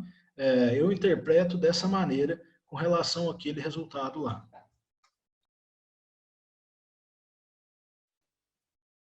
Perfeito, Felipe. Algumas pessoas estão perguntando se os resultados apresentados na maioria dos seus slides, são de lavoristas que foram integrar com a pecuária ou se são pecuaristas que absorveram uma segunda atividade no negócio? A maioria, a grande maioria são de de pecuarista que entraram para a atividade. São de pecuarista e tem dado de produtor que era lavorista, que tinha café, mas não produzia grãos, entendeu? A maioria dos dados são de pecuaristas que viraram lavorista, vamos dizer assim. Grande maioria, até porque era uma apresentação focada na pecuária, então esses dados são todos de fazenda de pecuária. Muito bom. Pessoal, nós somos quase 400 pessoas na sala. Muito obrigado, de verdade. Nós estamos passando aí as oportunidades para vocês. Então, quem tiver interesse ou nos treinamentos ou nas análises do 3R, os contatos estão aí. Fiquem à vontade, tá? Vamos lá. Agora a pergunta do Douglas Costa, lá de Almenara, perguntando se dentre os pânicos existe algum de mais fácil dessecagem. A ideia é fazer um corte no ano para fazer o sequestro e depois deixar a palhada para a soja. Ô Douglas, um abraço para você, cara. Vamos lá, eu não tenho essa informação que você está me perguntando, sabe? Eu não sei se existe algum pânico de dessecação mais fácil. No geral, todos os pânicos são muito mais complicados do que as braquiárias e muito mais complicado ainda do que a rosiense. Então, eu não tenho essa informação, não sei se ela existe, tá? Se ela existe ou não tem ela, mas de maneira geral é muito complicada a questão de dessecação. E aí eu te chamo a atenção para ter muito cuidado, como você vai produzir volumoso, silagem, ok, acredito que você consiga manejar essas plantas com mais facilidade. Mas a questão de touceira pode complicar muito o plantio subsequente da lavoura. Então, se a gente não manejar bem, deixar essas plantas entoucerar muito, vira um problema, tá? Então, mas, de novo, eu não tenho essa resposta, eu desconheço esse dado aí. Perfeito. Muita gente, Felipe, aqui perguntando sobre o sequestro, a oportunidade de utilizar esse volumoso, que talvez seja excedente para o sequestro. Perguntaram da cria, agora já estão aqui na recria. Você tem alguma experiência de resultado e vantagens da tecnologia? Rafael, resultado direto, assim, com facilidade para falar, não tem não, mas a gente tem experiência com isso, e aí, assim, casa bem demais, sabe? Casa bem demais a gente fazer esse corte, e aí, pensando em silagem para sequestro, dá muito certo. Nesse sentido, os pânicos são interessantes, nós já fizemos até com braquiária, tá? Então, assim, tem as particularidades para a gente conseguir fazer uma silagem bem feita. A grande questão da silagem aí com relação a capins é a questão de matéria seca. Nós não conseguimos subir matéria seca de maneira natural. Então, a gente tem que fazer uma adição de algum elemento aí, algum componente, né, de matéria seca mais alta para poder balancear isso aí e garantir nossa matéria seca acima de 30. Mas eu não tenho resultado que seja direto disso, mas falo com toda certeza, tenho experiência nisso, que é interessante demais fazer isso para sequestro. Tá? Não só para sequestro, dei o exemplo aí na apresentação de uma área que a gente produz silagem de espiga como alimento para os animais no confinamento, então acho muito interessante. Perfeito, Felipe. Várias pessoas aqui no chat perguntando sobre os próximos eventos. Eu deixei na tela, pessoal, o nosso próximo evento online, que é o Agroesc Online, falando do impacto do coronavírus na cadeia da carne, para a próxima semana, ok? Essa semana o Reagro tem outros eventos neste formato de webinar, mas nas outras áreas. Vocês conseguem todas as informações no próprio site do Reagro, ok? Vamos lá. A Laís, lá de Imperatriz, Laís é uma amiga pessoal, companheirona. Um abraço, Laís. Ela fala que na experiência dela, ela tem visto os lavoristas absorverem bem a tecnologia, mas ainda uma resistência muito grande do pessoal da pecuária. Se você enxerga o porquê, se é algum problema ligado ao caixa, a maquinário, enfim, o que na sua visão é a grande causa dessa resistência? Laís, perfeito. Eu tenho esse mesmo sentimento, eu tenho essa mesma visão sua com relação a isso. Eu acho que o problema não pode ser de se falar que é caixa, e se a gente for pensar para o lavorista, ele comprar boi, ele mobilizar esse capital em boi é pesado também, tá? Para o lavorista é difícil porque ele não tem estrutura, pensando aí, bebedouro, coxo, tudo isso. Então, tem as dificuldades sim, mas eles estão assimilando muito mais fácil. Eu acredito que seja, primeiro, pela disciplina desse pessoal. Quando a gente fala de uma lavoura a gente fecha ela, ou seja, a gente coloca todo o custo dela e tem o resultado ou tira o produto em 120 dias, 130 dias, né? Então, assim, não tem espaço para erro. Então, acho que eles têm mais facilidade com relação a isso, têm mais confiança, eles enxergam na atividade pecuária um negócio de menor risco. O contrário, quando a gente pega e contextualiza isso para os pecuaristas, eles têm uma certa dificuldade, até com razão, porque o negócio é muito intenso, muito rápido. Então, a atividade agrícola, ela não permite erro que às vezes a gente comete na pecuária. Então, acho que é muito mais por esse sentido. Acho que a questão de maquinário impacta, sim. O agricultor já tem as máquinas, então isso facilita. Mas eu acho que é muito mais por ele já ter um domínio, já ter um conhecimento do benefício, da importância de você pensar na fertilidade, na matéria orgânica, sabe? Além do maquinário, acho que é muito mais isso. Não sei se eu consegui te responder, não, mas eu tenho esse mesmo sentimento seu e eu acredito que seja por isso nas conversas, na experiência que a gente tem. Perfeito, Felipe. Várias perguntas falando ou questionando a possibilidade de compactação do solo. Tem uma aqui do Diogo novamente. Eu estou num solo de teor de argila de 60% e que chove 1.700 milímetros ano.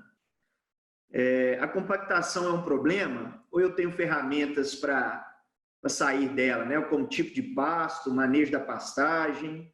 Enfim, muita gente perguntando aqui sobre a possível compactação com a carga animal.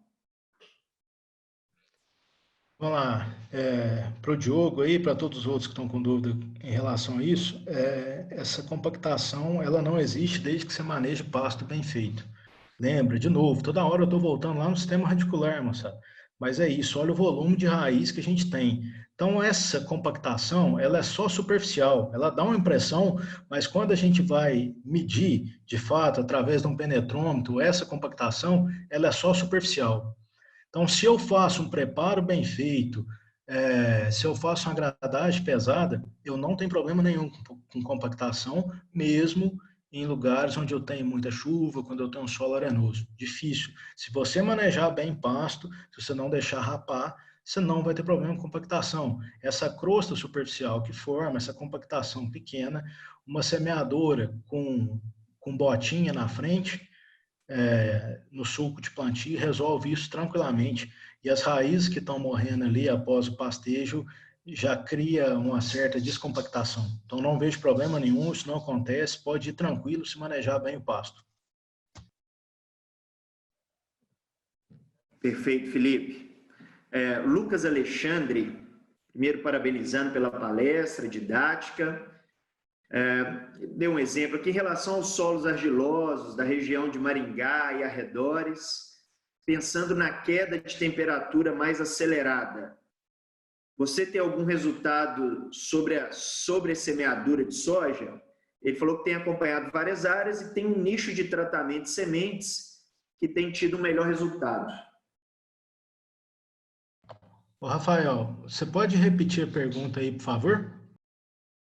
Claro. Em regiões de solos argilosos, ele deu o exemplo aqui da região de Maringá, tá? No Paraná. Pensando em quedas de temperaturas aceleradas, se você tem algum resultado de sobressemeadura de soja. Ele falou que alguns tratamentos, alguns nichos de tratamento de semente têm tido melhor resultado. Tá, então eu não tenho muita experiência nessa realidade, tá? Então, eu vou tentar responder aqui com conhecimento que eu tenho, mas sem vivência dessa realidade. Eu acredito que a sobressemeadura, ou seja, o plantio do capim dentro da soja, o quanto antes a gente conseguir fazer isso, melhora a situação. Eu acho que melhora, a gente estabelece o pasto mais rápido, deixa ele desenvolver mais rápido, numa condição de temperatura ainda favorável a ele. E então acho que é o caminho, eu acho que é a saída para essa situação. E aí nós vamos ter que cuidar desse pasto aí dentro da soja para não virar um problema para a cultura principal, nesse caso a soja, mas eu acho que é a saída. E com relação ao tratamento, eu não tenho conhecimento sobre. Ok, Felipe. Uma pergunta aqui, eu acho que ela é específica para uma região do Brasil. Locais que não daria 2 safras, como é o caso do norte de Goiás. O que você me diria da ILP plantando milho e braquiária e pagando 10 sacas de soja de arrendamento? Se na sua visão essa conta fecha. Então tá, eu vou separar a resposta em duas. Primeiro é com relação ao milho e a braquiária. Eu acho que é muito possível, fazendo um manejo aí, da gente conseguir estabelecer essa braquiária lá junto com o milho, sabe? Fazer o plantio dela junto com o plantio do milho, a gente deixar essa braquiária crescer ali dentro, estabelecer, desenvolver sistema radicular dentro da cultura do milho, e ela explodir a parte vegetativa dela, ou seja, ter o desenvolvimento quando a lavoura de milho vai secando ou após a colheita, quando começa a ter incidência de luz. Então, acho que o caminho é esse, plantar com milho lá atrás, no estabelecimento da cultura do milho. Acho que sem problema você vai ter sucesso. Se a correção for bem feita, você vai ter um sistema radicular desse pasto, dessa braquiária, explorando muito solo, e você tem persistência de pasto verde, dá certo, nós já realizamos nesse sentido. Funciona muito bem. Com relação ao arrendamento, se a gente for pensar em 10 sacos de soja, está variando aí de 700 a 800 reais por hectare. Então, esse custo para a gente diluir dentro de uma safra só é complicado. A gente tem que entender melhor, é difícil eu posicionar alguma coisa, acho que tem que ficar muito atento com relação a isso aí. Isso tem girado em torno disso mesmo, os arrendamentos. Não tem nada muito exorbitante, nada fora da realidade do que eu tenho visto, mas sempre que a gente tem um custo de arrendamento, a gente tem que tomar cuidado, nossa conta tem que ser muito mais criteriosa. É mais difícil da gente diluir, é possível, mas tenha muito cuidado. Tá? E para a gente bater o martelo, precisamos destrinchar um pouquinho mais os dados da lavoura aí, com relação a custo e produtividade, tá? Junto com o desempenho dos animais. Excelente, Felipe. Pessoal, nós estamos caminhando para a fase final aqui do fechamento. Eu selecionei aqui 3 últimas perguntas. E, mais uma vez, gostaria de agradecer. Tem 300 pessoas online conosco na sala. Muito obrigado, de verdade. Felipe, tem uma pergunta, na verdade, mais de uma. Para quem, pecuaristas, tá, que vão fazer reforma de pastagem, que estratégia que tem utilizado? Faz na fazenda inteira a integração, ou tem reservado uma área? O que você tem visto como estratégia das fazendas? Rafael, repete a pergunta, por favor. Para pecuaristas, está em fazenda com foco na reforma de pastagens. Qual estratégia que você tem visto a turma utilizar? Feito em uma parte da fazenda, feito nela toda, na mesma safra? Então tá, assim, eu não tenho visto fazendo a fazenda como um todo. Eu acho que se a gente não tem o domínio da lavoura, a gente não deve ir para a área muito grande. Eu acho que nós temos que viver a lavoura de uma maneira menor, primeiro. Eu acho que aconteceu nessa última safra da gente ter uma fazenda onde a estratégia inicial era plantar, fazer integração nas áreas de areia, sabe, que o pasto era pior, pensando em vários sentidos como estratégia. E aí nós optamos por não fazer nessa área no primeiro momento, destinar a integração para outra área da fazenda, que era pasto um pouco mais argiloso, para a gente aprender com a atividade soja primeiro, e aí nós já temos um desafio no primeiro ano. Então, a ideia era não colocar um desafio de um solo arenoso, se eu tenho a possibilidade de colocar ela num solo argiloso. Então, sim, a tecnologia ela é fenomenal.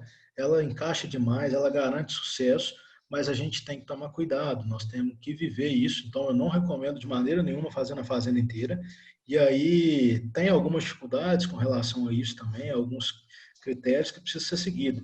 Então, nós temos que tomar cuidado para não fazer mal feito e queimar a tecnologia, tá? Não estou dizendo que vai ser feito. Respondendo a pergunta, não tem visto, não recomendo e não faço a gente ir para a fazenda inteira de uma vez, tá bom? Joia, Felipe, bom demais. Algumas pessoas aqui perguntando, uma delas, Bárbara Venâncio, com relação ao custo-benefício, ao resultado econômico. Integração lavoura-pecuária e quando o fator floresta entra no sistema, ILPF. Na sua visão, qual deles apresenta melhor rentabilidade? Eu não tenho experiência com componente florestal, pensando nele comercialmente dentro do sistema, sabe? Acho que o pessoal da Embrapa tem estudado muito ele. Temos alguns resultados, eu acho que em gado de leite temos mais pesquisa até que gado de corte, temos pesquisa sendo desenvolvida, mas eu não tenho utilizado, eu não domino essa técnica, não tenho utilizado. Então, eu não posso falar um comparativo com relação a isso, porque eu não domino mesmo, sabe? Então, eu não tenho aqui dado para falar sobre esse comparativo. Eu só tenho utilizado lavoura com pecuária, tá? Eu não sei quanto que nós vamos perder de produção, tá? de massa de forragem com a floresta. Eu sei que isso diminui, reduz por causa de sombreamento. Então, tem pesquisa surgindo em relação a qual que é a melhor variedade de capim para estar nesse sistema, quais são as árvores, como é que é o ranking de árvore, mas eu ainda não tenho domínio disso, não sei o quanto que eu perco de forragem e eu não tenho utilizado esse sistema. Tá certo? Ok, Felipe. Várias pessoas aqui, eu acho que de regiões com índice pluviométrico mais baixo, tivemos agora o exemplo do norte de Goiás, algumas pessoas do Nordeste, achando que seria desafiador um sistema semelhante de integração. Mas se você tem visto aí pelas suas andanças algum modelo, sorgo, milheto, enfim.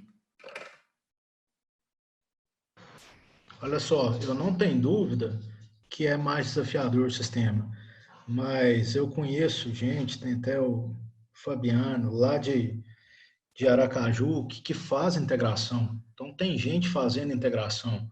Lógico que nós não vamos conseguir essa mesma taxa de lotação que a gente tem nessa área, mas assim, tem gente fazendo e tem gente tendo bons resultados. É possível, é mais desafiador, nós precisamos adequar o sistema, mas eu vejo que tem gente fazendo, conheço gente que faz aí no Nordeste, em Aracaju, então, com bons resultados. Perfeito. Algumas pessoas perguntando, Felipe, sobre a perda de produtividade do milho safrinha quando o ciclo é feito junto com o capim. E uma dessas pessoas está perguntando se tem uma meta de diminuição da produtividade que é aceitável, visto o ganho aí depois com a arroba do boi, né? Tá, beleza, Rafael, vamos lá. Primeiro, pessoal, a gente tem estratégia para reduzir demais essa competição. O que gera redução na perda do milho? Primeiro, que é um milho de segunda safra, então ele produz menos mesmo, as condições já não são tão favoráveis para ele. E segundo, que só para vocês terem ideia, o milho, quando ele está a competição, a fase crítica de competição do capim com o milho, é quando o milho está com 2 folhas até 5 folhas. A gente fala que passou de 5 folhas, o prejuízo já foi, ele já aconteceu e não compensa a gente fazer o controle do capim mais. Por quê? Primeiro, porque já foi esse prejuízo, e segundo, que a gente tem um negócio que a gente fala efeito guarda-chuva. O que é isso? É as plantas de milho estarem mais envolvidas e as folhas do milho protegerem o capim do herbicida chegar nelas. Então, a gente não faz o controle quando passa disso, e para a gente não ter prejuízo, nós temos que controlar o capim ou fazer uma supressão nele, nesse sentido, a partir de 2 folhas até 5 folhas. E por que não antes de 2 folhas? Porque antes de 2 folhas, quem está sendo responsável por nutrir o milho aí é a semente. Não pode ter uma competição por água, mas ela é menos acentuada. No caso, sombreamento é mais complicado. Mas então a gente considera nessa faixa. Então nós temos que ficar atento a essa faixa para controlar o capim. Com relação ao aceitável, a gente tem de 5% a 10%. O ideal bom é para a gente perder até 5%, é possível, a gente tem conseguido. Mas vamos tocar aí até 10%, tá? Ok, Felipe, muitíssimo obrigado pela clareza, muita gente elogiando tanto a apresentação quanto as respostas, realmente esclarecedoras, muito firmes e, com certeza, ouviram pessoa que está pisando no barro, né? Como a gente costuma dizer. Muito obrigado mesmo. São quase 300 pessoas ainda online conosco, gente do Brasil inteiro, gente de Roraima, o professor Jalisson da Federal Rural lá de Roraima, falando que é a tendência no Estado. Enfim, a gente tem visto que a integração é realmente uma realidade, chegou no país e pode ser uma estratégia para aumento de resultado das fazendas. É um assunto extremamente relevante e atual.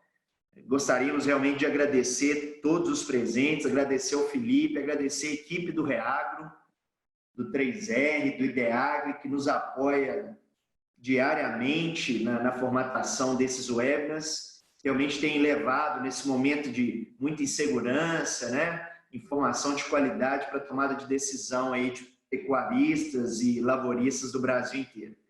Então, muito obrigado de verdade a todos. Felipe, fique à vontade para as considerações finais.